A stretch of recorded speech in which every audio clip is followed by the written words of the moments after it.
다 함께 찬송가 280장 부르시면서 새로운 예배를 시작합니다. 280장입니다. 천대여 이제어서서 손들고옵니다.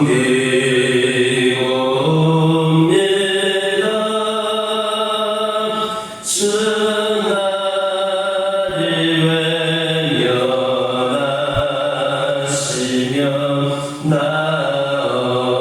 어디 가리까. 내 죄를 씻기 위하여 흘려주시니 고되게 아닌 마음으로 주와 배웁니다. 처음부터 계신 주께서 영주 그 죄인을 보혈로 구해 주시니 그 사랑은 없네.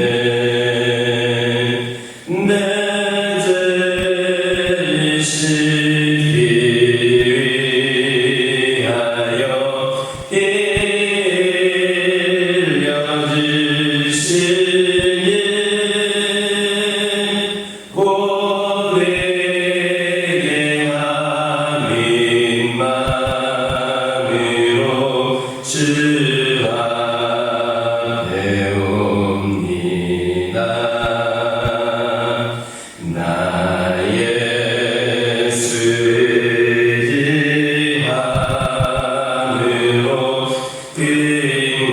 근원님 받아서 주님께 구한 모든 것 늘 얻겠습니다. 내 죄를 씻기 위하여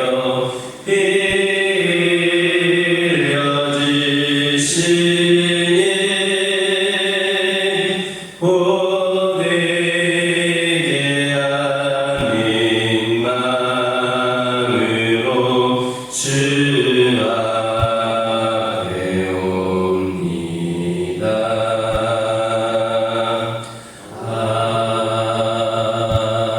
아멘. 사도신경으로 신앙고백 하십니다.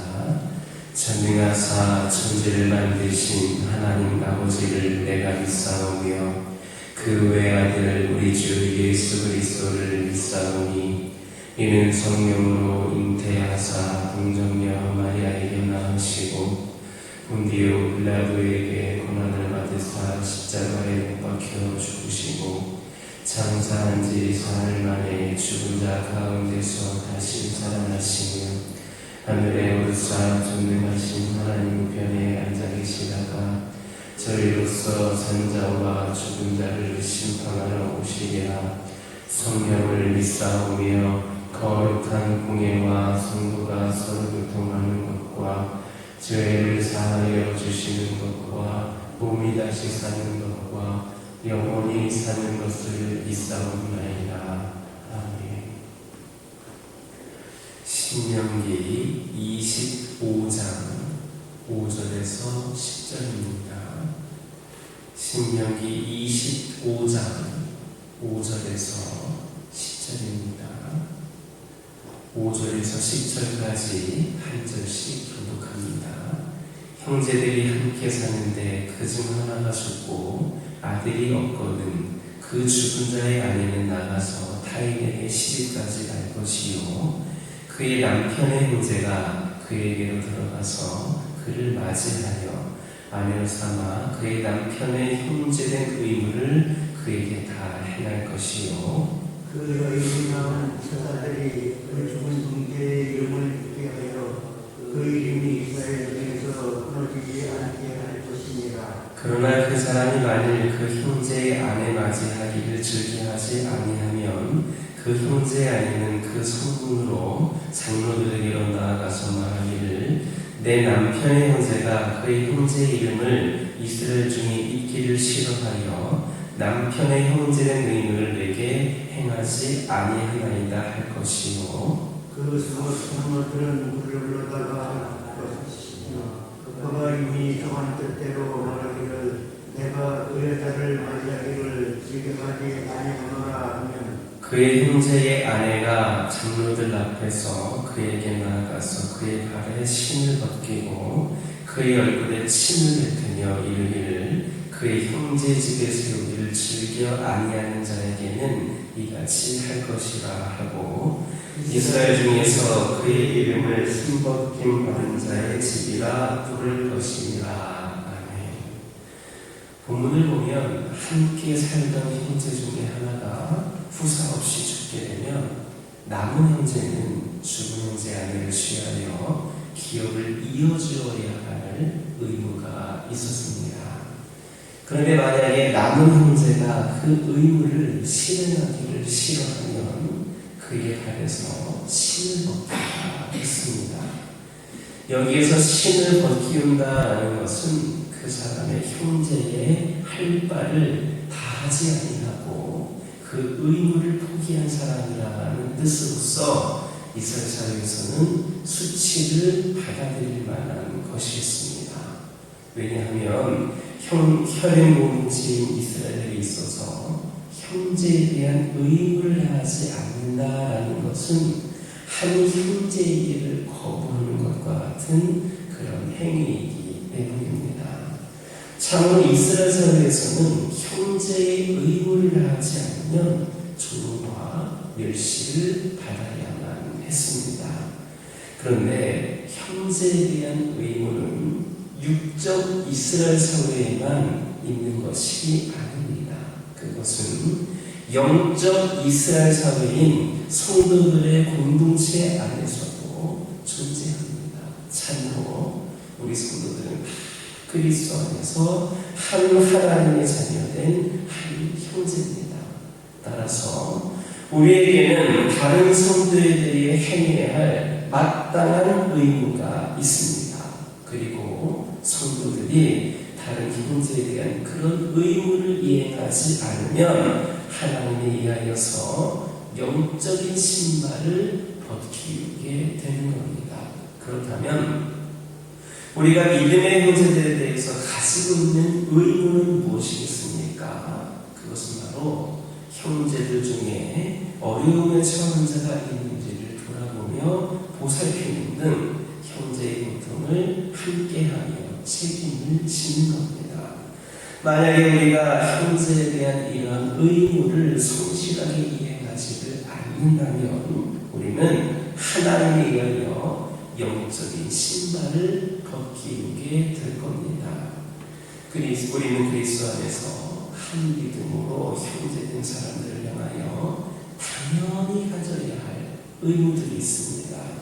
그러므로 우리는 믿음의 형제들에게 그 형제된 의무를 다하기 위해서 그들의 처한 영육 간의 어려움을 보살피는 일에 힘쓸 수 있기를 예수님의 이름으로 기도드립니다.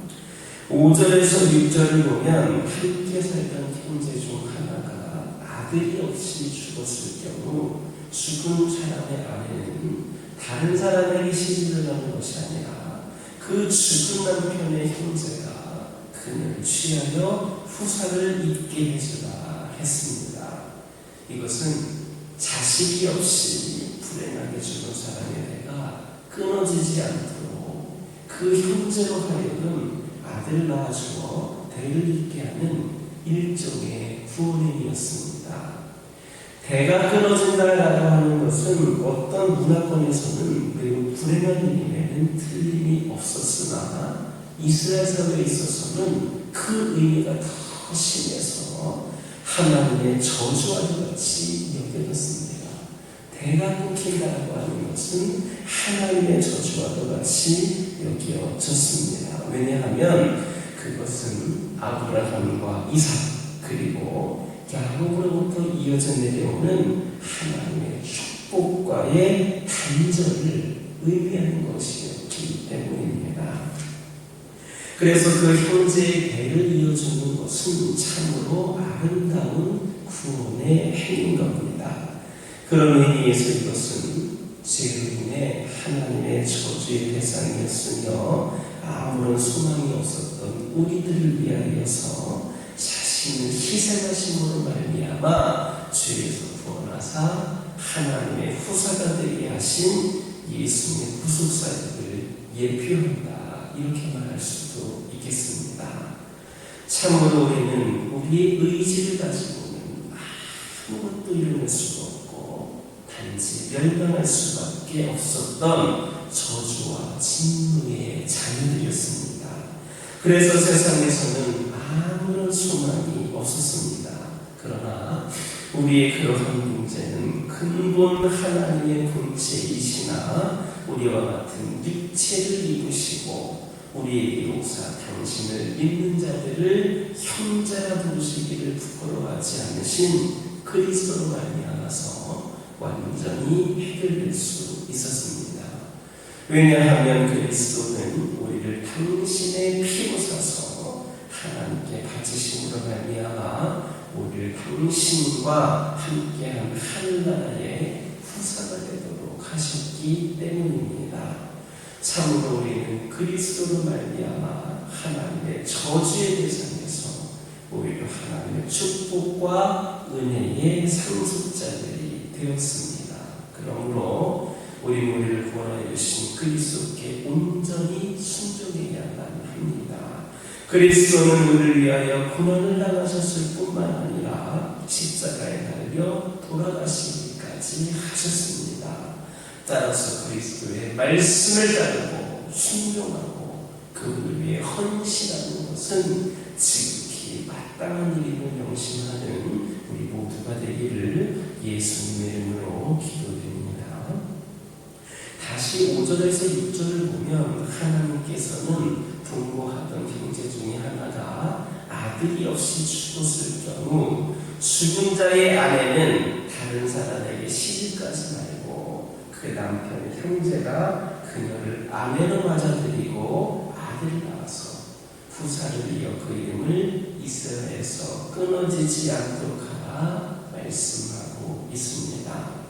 이것은 이스라엘 중에서는 아무도 대가 끊이는 자가 없이 지속적으로 그 후사가 이어지도록 하여서 하나님이 그 조상들에게 약속하신 축복과 같이 생육하고 번성함을 누리라라는 말입니다. 이처럼 하나님은 당신의 백성들이 끊임없이 증가하고 번성하기를 원하십니다. 이것은 오늘날 우리를 향하신 뜻이기도 합니다.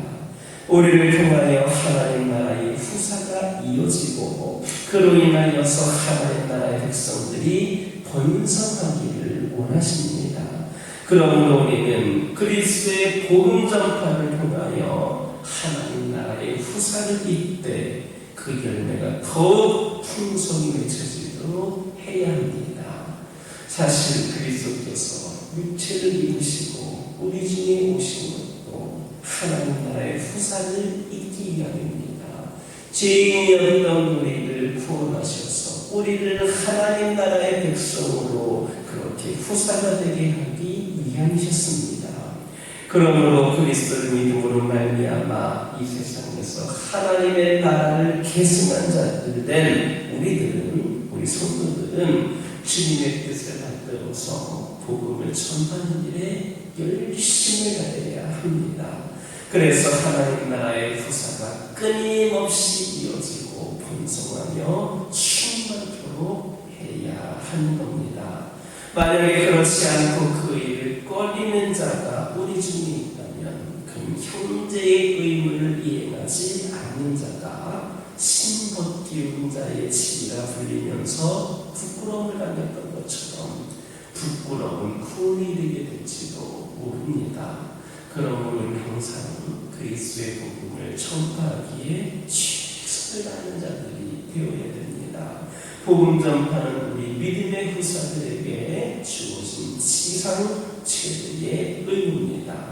복음 전파의 사명은 언제든지 어느 곳에서든지 어떠한 상황에서든지 이행되어야 할 가장 중요한 사명을 믿음을 기억하는 저와 여러분 되기를 예수님의 이름으로 기도드립니다. 기도하겠습니다. 사랑의 하나님, 오늘 이 시간 죽은 형제에 대한 의무에 대한 말씀을 주신 은혜에 감사를 드립니다. 오늘 말씀을 기억하며 저희들의 말씀을 통하여서 깨닫고 실천해 나가기를 원합니다. 저희 믿음의 형제들이 가지고 있는 의무가 무엇인가를 돌아보기를 원합니다. 바로 형제들 가운데 어려움에 처해 있는 자가 있는지를 돌아보게 하여 주시고 형제들의 고통을 함께하며 책임질 수 있는 죄들 되기를 원합니다. 저희들 믿음의 형제들에게 그 형제된 의무를 하기 위하여서 그들이 정령과 여러 어려움을 보살피는 일에 힘쓸 수 있도록 인도하여 주옵소서. 아버지 하나님, 이 시간 기도드리기를 원합니다. 우리를 구원해 주신 그리스도께 온전히 순종할 수 있기를 원합니다. 우리를 위해 고난을 당하실 뿐만 아니라 십자가를 지신 그 그리스도께서 바로 우리가 믿은 죄인인 우리가 하나님의 나라의 후사가 되도록 허락하여 주셨던 것처럼 우리도 그리스도의 말씀을 따르고 순종하여서 하나님의 나라를 위하여 쓰임받는 가운데 진정으로 주님을 위하여 헌신할 수 있는 죄를 되게 하여 주시고 이를 통하여서 복음 전파의 사명을 감당할 수 있는 죄를 되기를 원합니다. 아버지 하나님, 항상 그리스도의 복음 전하기에 최선을 다하는 자를 되게 하여 주시고 하나님, 저희들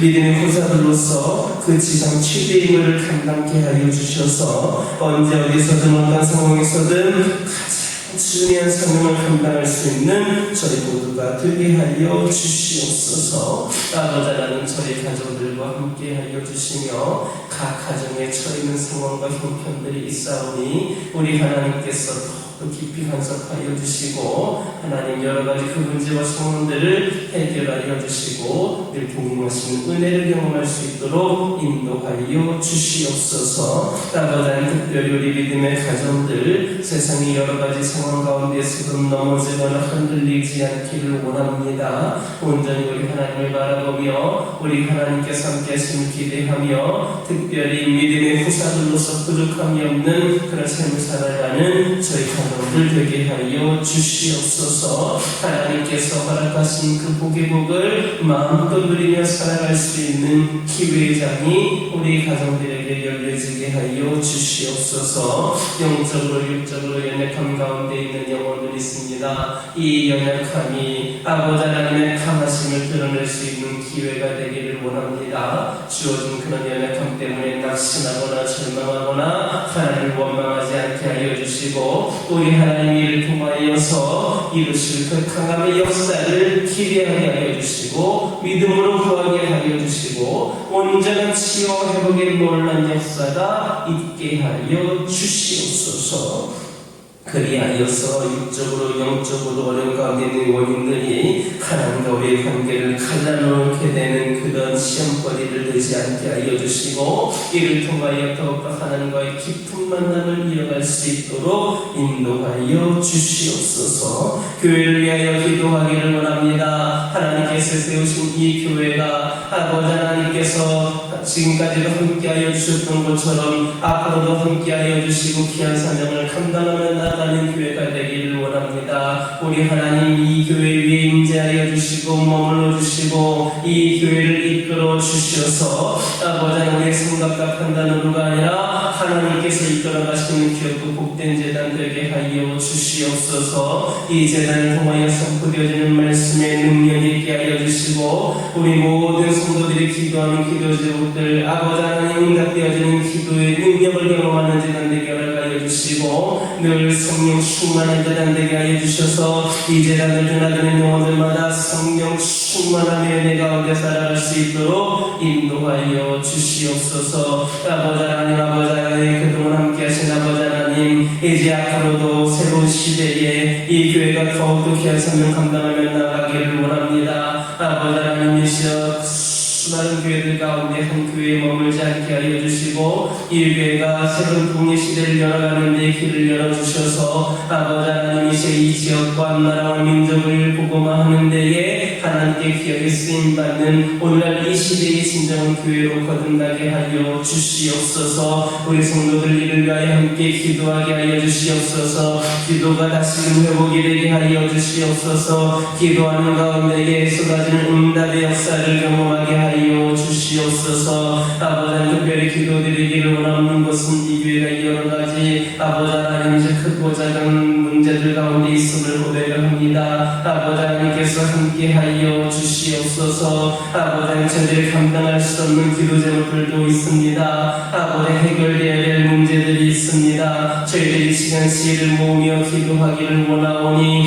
아버지 하나님께서 응답 알려 주시옵소서. 이 교회가 결코 이런 문제들로 인하여서 아버지 하나님께서 어려움 당하지 않게 하여 주시고 오직 하나님 보신 은혜로 아버지 귀한 사명 감당할 수 있는 은혜를 내려 주시옵소서. 우리 하나님의 귀한 사명 감당하는 데만 집중할 수 있도록 모든 문제를 해결하여 주시옵소서. 아버지 하나님, 기도드리기를 원합니다. 저희들이 진정 하나님 말씀과 기도로 말씀으로 무장하고 기도로 준비되어져서 우리 모두가 다시금 영적인 변화를 체험하게 하여 주시고 이를 통하여서 진정한 주님의 제자로서의 모습이 회복이 되게 하여 주옵소서. 그저 교회만 다니는 성도들이 되지 않게 하여 주시옵소서. 우리 모두가 하나님께 쓰임받기를 결단하며 귀하게 쓰임받을 수 있는 은혜를 허락하여 주시옵소서. 아버지 하나님, 이 시간 여러 가지 기도 제목을 들고 나온 교우도 있습니다. 부르시며 기도할 때 이 모두가 단답받고 돌아가는 역사에 열어하여 주시고 오늘도 주신 말씀 기억하면서 승리의 삶을 살게 하여 주시옵소서. 예수님의 이름으로 기도드립니다. 아멘. 하늘에 계신 우리 아버지여, 이름이 거룩히 여김을 받으시오며 나라의 임하옵시며 뜻이 하늘에서 이루어진 것 같이 땅에서도 이루어지이다. 오늘날 우리에게 일용할 양식을 주옵시고 우리가 우리에게 죄 지은 자를 사하여 준 것 같이 우리의 죄를 사하여 주옵시고 우리를 시험에 들게 하지 마옵시고 다만 악에서 구하옵소서. 대개 나라와 권세와 영광이 아버지께 영원히 있사옵나이다.